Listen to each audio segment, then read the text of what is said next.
We continue our Top Talk series and discuss various topics with prominent experts.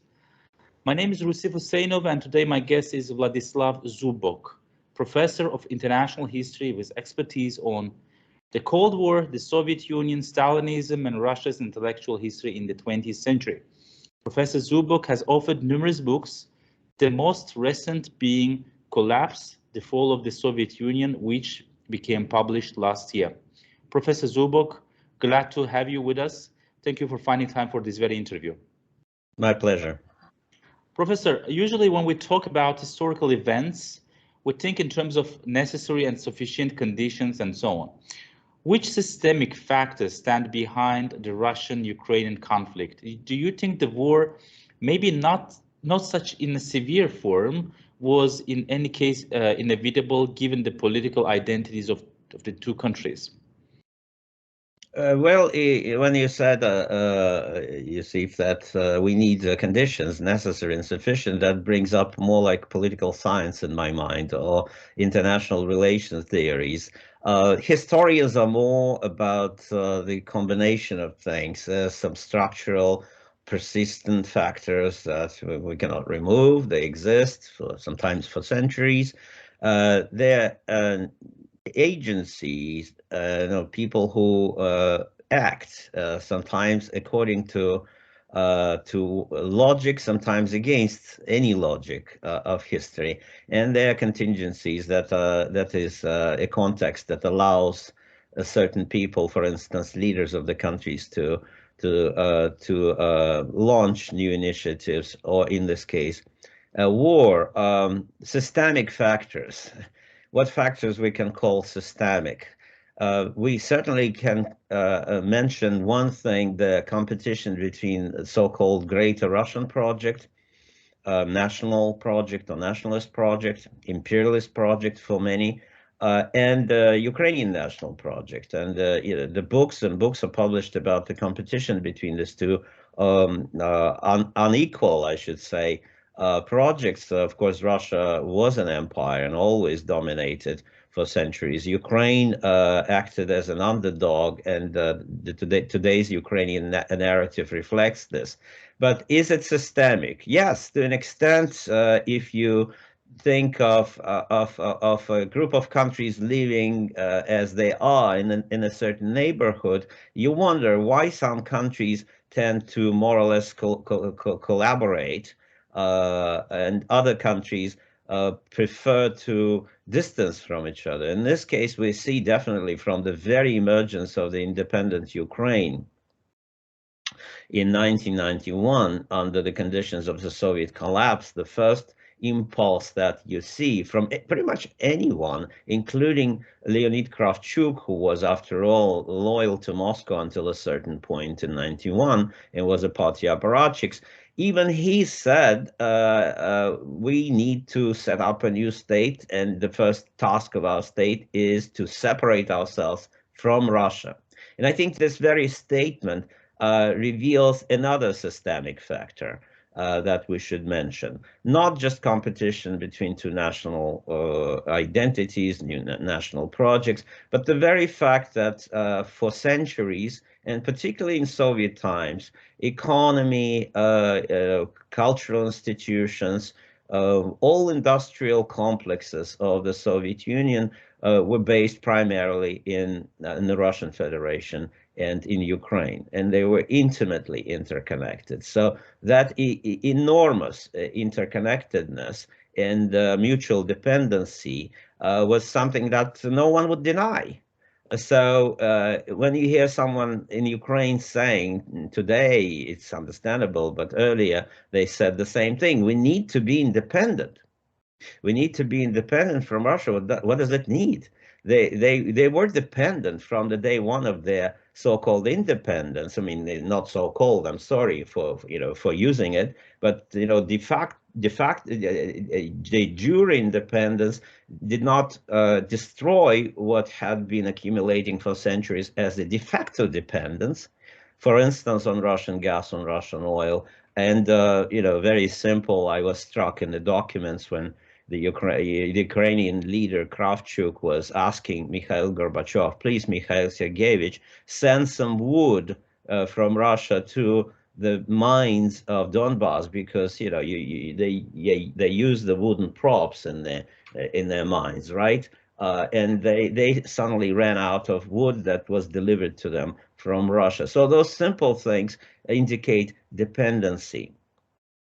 So those were systemic factors. Today, a lot is mentioned about the nuclear weapons. Why and how Ukraine ended up surrendering its nuclear arsenal, the third in the world in 1991, at least on as you count those missiles located on Ukrainian territory. How in the world Ukraine ended up being denuclearized, and now many Ukrainian patriots would say defenseless in front of the Russian assault and elect these deterrents. Well, very simple, because Ukrainian missiles with nuclear tips were dependent on the nuclear labs located on the territory of the Russian Federation. So this mutual dependency, when you place it next to very much self-denying nationalist projects of, nationalists on both sides say, essentially, Russian nationalists say, Ukraine is part of our identity. It's our Kievan Rus. And a Ukrainian nationalist would say, Ukrainian Kievan Rus had nothing to do with Muscovy that, established itself later on as a result of the Tatar-Mongol yoke. So when you have this combination, then it can become pretty lethal. But again, under certain circumstances. So for 30 years, you sort of hoped that, okay, those things existed, but smart people and smart leaders never allowed those factors to clash, to create that almost nuclear reaction, implosion, explosion, what you call it. But suddenly it began to happen, and we see that it owes much more to contingencies, and above all to the agency of Vladimir Putin as the political leader of the Russian Federation. Not exclusively. I would not deny, not my intention to deny the Ukrainians of any agency in this case. Of course, they voiced their agency very loudly 2 times during the 2 Maidans. Basically, each Maidan was vocally saying to the Russian leaders and to the Russian people, we are not you. We want to be Europeans unlike you. And that was, not simply Kuchma's thesis, Ukraine is not Russia, but it's affirmation of your own identity at the expense of the other. That was very loud during the time of Maidans. And then, of course, what happened when Putin annexed Crimea, this is the story that became the self-fulfilling prophecy in any case. It's a separate story. I don't know, we shouldn't probably discuss it. It's a very familiar story. But in your category of what are necessary factors, what are systemic factors, I think the Crimean affair became... as we see now, by the way, not immediately, it became the point of no return.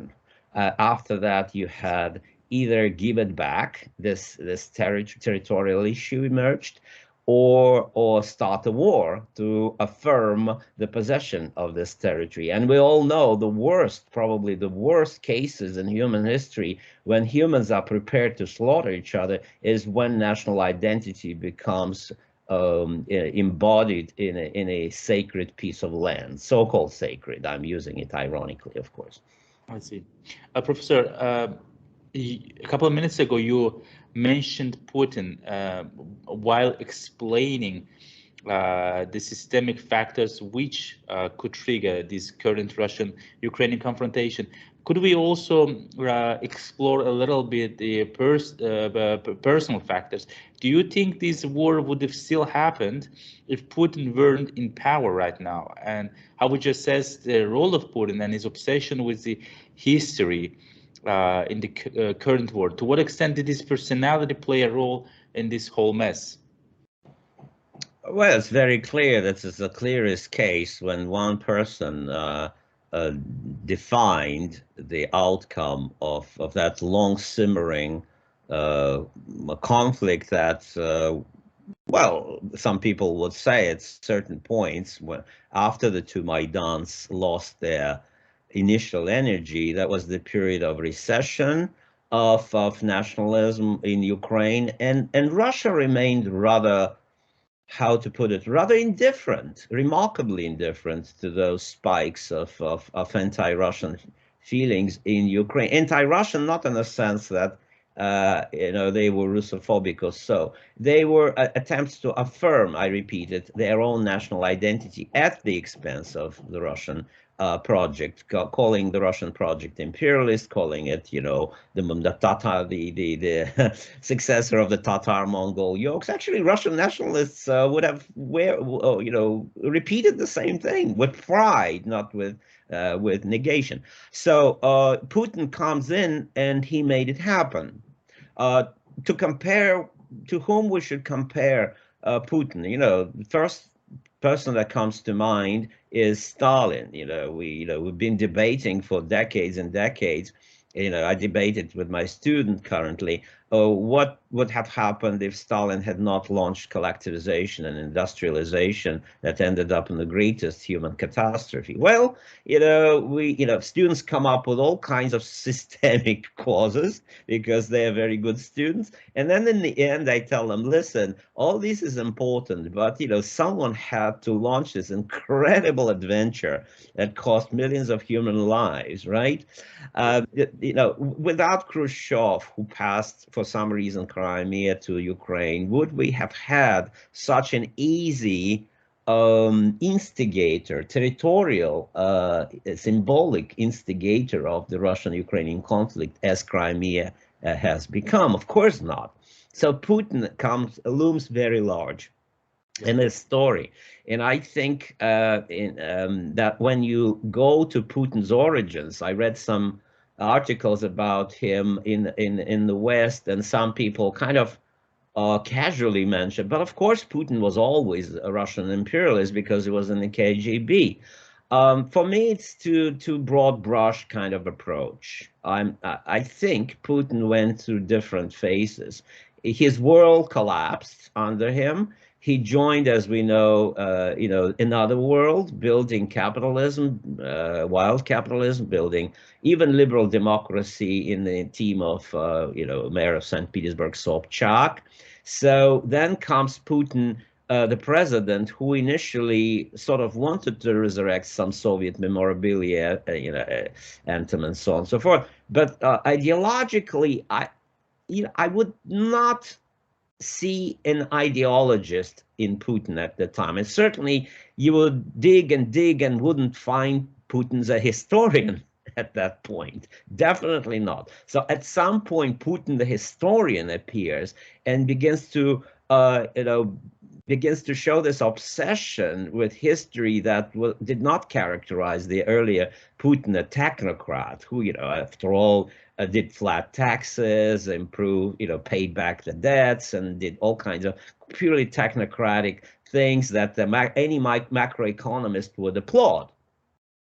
So this Putin, an irrational Russian nationalist in search of a new, greater Russian identity, is something that happened at a certain point, and we have to treat it as a new development, not something that Putin brought with him from the Soviet period. That's something that was the result of his, if you like, confrontation with new realities, his long-time interaction with Western leaders, and the West as such, whatever he thought of that West. So for instance, his conclusion that the West was bound to get weaker, decline, erode, that was a result of his own experience during the zeros, not earlier.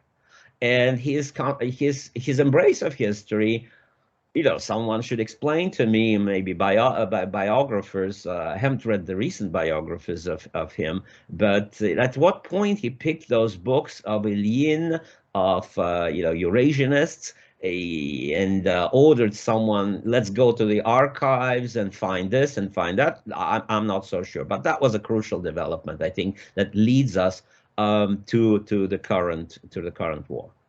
Yep. You called Putin imperialist. So could we continue this very topic? In your articles and speeches, you often talk about the moment when Russian post-communist imperialism was born, when after the declaration of act of Ukraine independence, Boris Yeltsin's spokesperson countered the question by Ukrainian journalists on why Russia continues communist imperialism with then return Crimea and Donbass to us, because that is what the legacy of communism, communist imperialism is. So can you also elaborate this a little bit? Is Putin a true post-communist imperialist, or he's just imperialist who is pursuing this so-called Veliko-Rus chauvinism? Well, imperialism is, and being imperialist, what does it mean? I mean, Churchill was an imperialist with some, strong democratic tendencies. Macmillan came after him. He said, enough with the empire. We should focus on our domestic needs. But despite that, Britain did remain an empire even after this for many years in some aspects. So imperialism, is better to treat imperialism not only as an intent by some individuals, but as a complex legacy that comes as part of your identity, of your greatness, your territory populated by many ethnic groups, and this is a given. This is, if you like, going back to your definition, a systemic factor that you cannot change. So let's go back to this episode that you mentioned, the declaration of the act of Ukrainian independence. A, it was quite sudden, and B, from the viewpoint of many people in Moscow, it was rather an act of collusion between Ukrainian nationalists, who were in a minority, a small minority at the time, and the majority of party apparatchiks, who had only a few months ago had pledged allegiance to the communist idea and to the Soviet Union.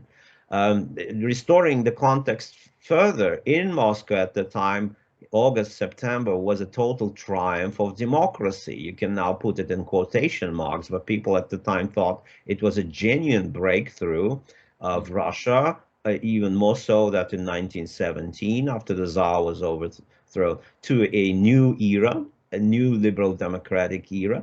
And for most of people who viewed the Ukrainian act, they viewed it sort of like, hey, while we're building this democracy, as we risked our life against the coup makers of August with their tanks and other things, those cunning Ukrainian apparatchiks are taking the whole territory of Ukraine, including Donbass and Crimea, away. So this, from the viewpoint of Ukrainian nationalists, it was, of course, Ukraine, it was Russian imperialism. From the viewpoint of anyone democratically minded in Moscow, there was an act of Ukrainian opportunism, a divorce without any discussion, without essentially asking for permission. But then comes the Ukrainian referendum that sort of seemed to solve that issue, when even Crimea, not to mention Donbass, voted. A majority of those who voted, at least, many stayed home, but the majority of those who voted for Ukrainian independence.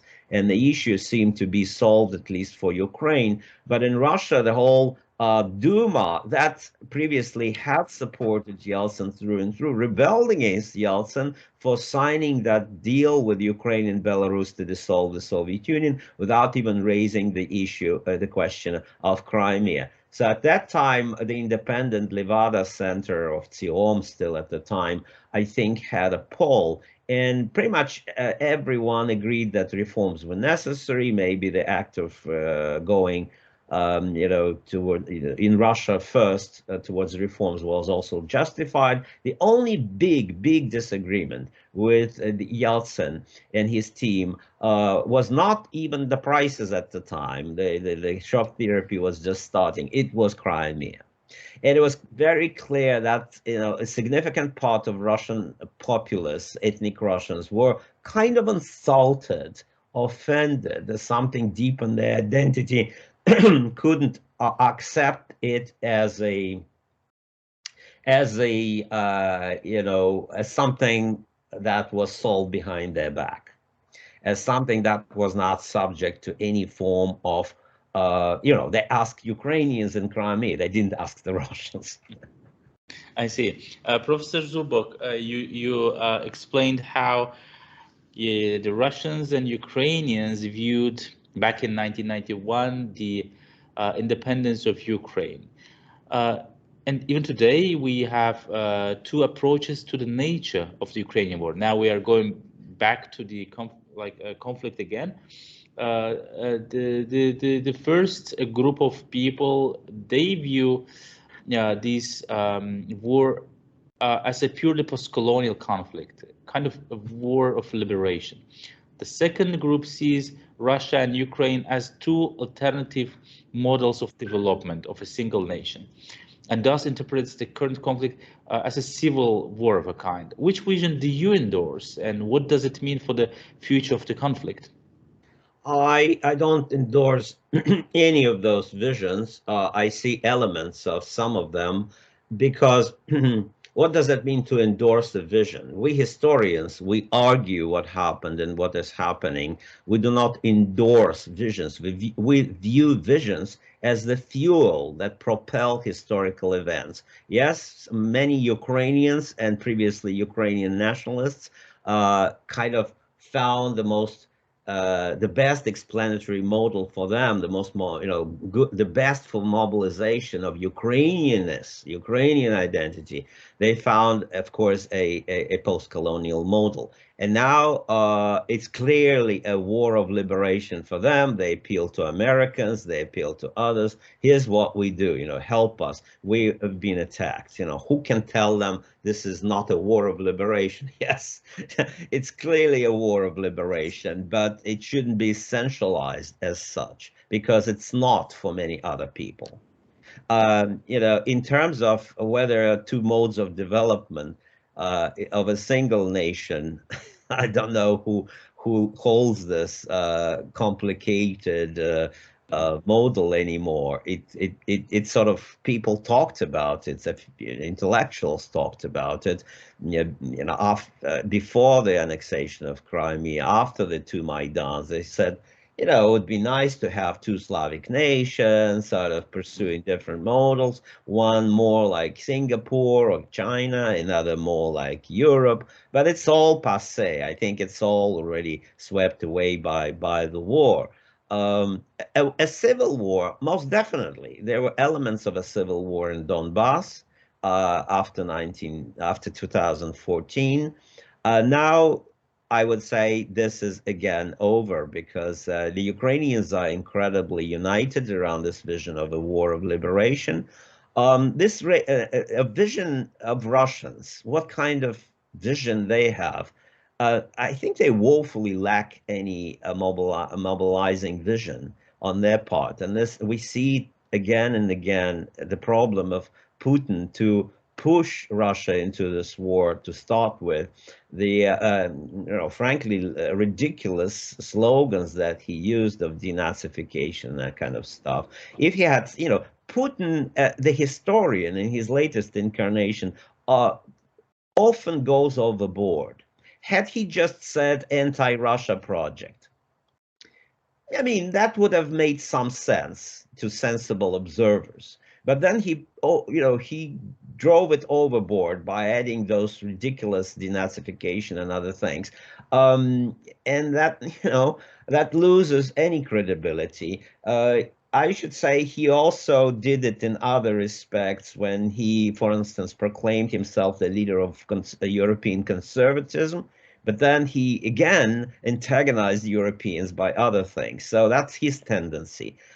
So the problem of Russia is that Russia still lacks a vision. Why Russia wages this war? However, you do have a promising vision on the horizon that we hear more and more from various people. That is a war of, if Russia loses this war, this will be Russia's extinction as a state. So this gives Russians a reason to fight, because somehow if they lose this war, whatever its nature, they will cease to exist. This is an existential war that I should say correlates with some past wars when, they went wrong.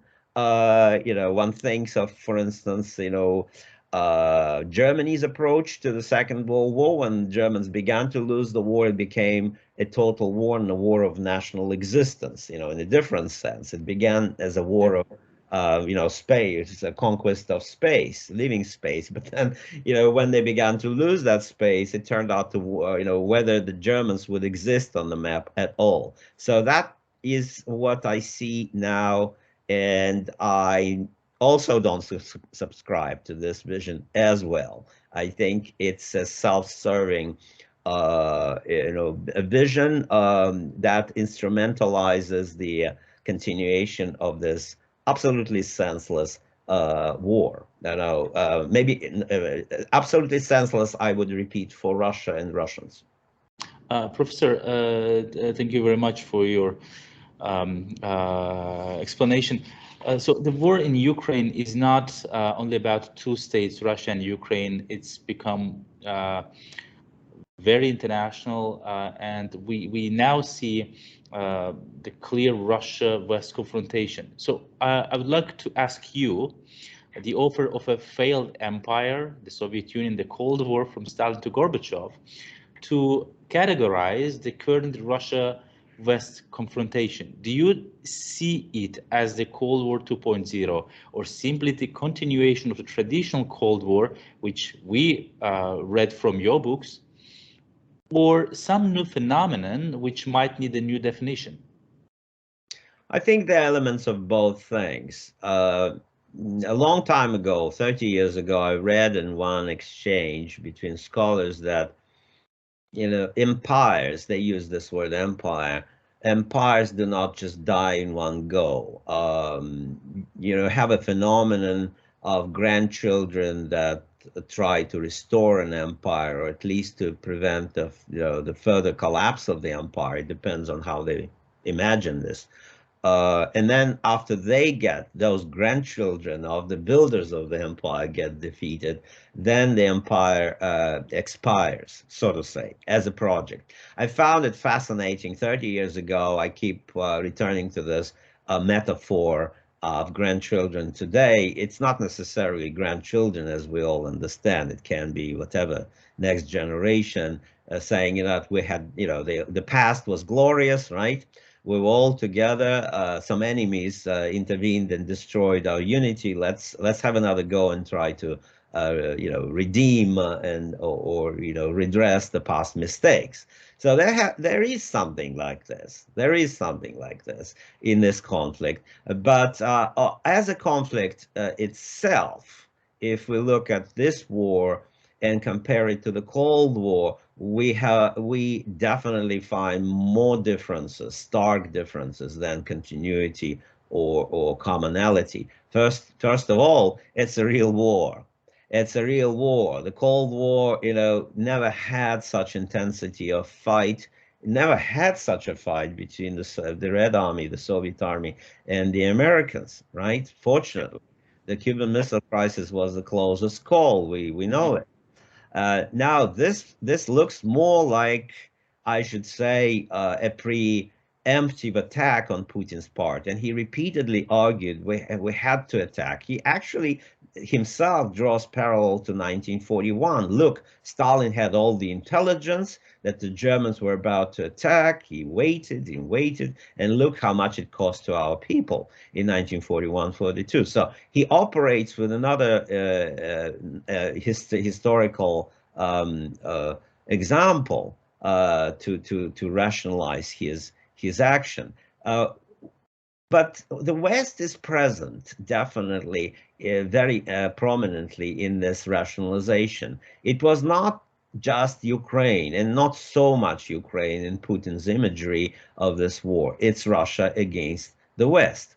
But we do find here an important wrinkle, I should say, or detail that becomes so repetitive on the Russian side when they, then they view this Western threat or Western danger. More and more of them, first of all, began to think about it during the years of relative abundance and prosperity. So that is one strange factor. Why they began to think more about that threat, security threat, at the time when they were making all these billions on selling oil and gas to the West and so forth. That doesn't fly really. The NATO expansion thesis comes in, and some historians do find the evidence that, in fact, you can say that at some point NATO, began to expand, despite the earlier oral pledge to Gorbachev not to do so. I mean, but this is a detail buried in the archives of history. Why suddenly this detail became again so prominent during the time when Russia was, standing up, getting paid their debts, becoming stronger. Why? And then you do get back to the factor of Putin, and the factor of that goes probably beyond Putin, but Putin instrumentalized it. How this big country like Russian Federation, should be organized, and how it should, what kind of identity it should have, what kind of meaning it should have. So for years and years, and after 91, democratically, liberally minded Russians said, well, our model is Europe, our model is the West. We should essentially try to become at best, maybe a Eurasian union, modeled after a European Union, based not on imposition, but on invitation and mutual interest. And you see how quickly this idea got faded, and instead a different idea comes up where, oh, sorry, it doesn't work in this part of the land. Oh, sorry, we have to use force. Oh, we do use force. And then when this comes up, who's against us? Who is against us? Primarily the West, because the West supports every smaller nation, every smaller country on our periphery automatically. And this is true. This is true. The more Russia is viewed as a security threat, so I don't know, Azerbaijan, Georgia, even, Kazakhstan, whatever, to whom those countries turn? They turn to Europe, and they turn to the collective West. To whom else? Not to China, definitely. And that begins to work, excuse me, as a self-fulfilling prophecy, as this, what I call a fateful triangle. Russia, country X, smaller country in Russia's neighborhood, and the collective West. When you take this triangle, you're no longer surprised why all of a sudden the friction keeps growing. And every time the West, of course, stands for a smaller country that is being threatened, and blames Russia for exercising its imperialist instincts. Well, at first, I must admit, as an observer early on, I thought that the West was playing a double game and it was unfair, that Russia was wrongly accused of many things that you should probably distribute more evenly across the post-Soviet space. But then it became a fulfilling prophecy. And then Putin began to instrumentalize it and said, they never liked us. They will never like us. And then he read Ilyin, who said the same thing back in the 30s and the 40s. And he found his guru. He found his guru who says, it's been always like that. It's sort of Russia's fate. And if it's a Russia fate, we were destined to have all these Cold Wars against the West. Cold War I, Cold War II. And look, indeed, it's remarkable that the Western rhetoric feeds into this narrative greatly. So, for instance, another good historian, I'm sure you heard of, Stephen Kotkin, Stephen Kotkin, in his article at the beginning of this year, the beginning of this war in Foreign Affairs, says the Cold War never ended. I categorically disagree with Steve on this. It ended in the resounding defeat of communism in the Soviet Union. It definitely ended. So, but when Kotkin and some others say it, it feeds into Kremlin's narrative. The West was always determined to, weaken us and bring us down. That's very, very detrimental. Yeah, Professor. Last but not least, we've been discussing the current developments, the past experiences, and maybe at the very end of our conversation, we speculate a little bit about what awaits us in the near future. So it's obvious that this war will have implications on Russia. Some say it will have implications on the fate or the nature of the Russian statehood. Some experts speculate about possible disintegration of Russia. Some predict collapse or chaos, or the process of radical change in political and cultural identity of this still big empire. So what is your take on this? How do you see a Russia of the near future after the war? I would be very careful today to use the word empire and to use this scenarios of Russia's collapse, because in a sense, this does feed into Putin's narrative, and it does help Russians who otherwise are totally at a loss why Putin started this war to begin with.